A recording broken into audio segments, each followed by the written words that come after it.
एक आम का पेड़ था, बहुत पुराना, पर प्यासा रहता था। उस पेड़ पर एक तोता और एक कबूतर रहते थे, मिट्ठू और शांति। हर सुबह दोनों मिलकर एक छोटी सी लोटी में पानी लाते, पेड़ की जड़ों में डालते।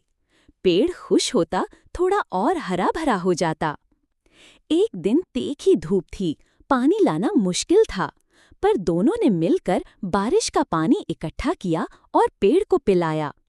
लोग कहते हैं पेड़ बोल नहीं सकता, पर उस दिन हर पत्ते ने झंकार में शुक्रिया कहा।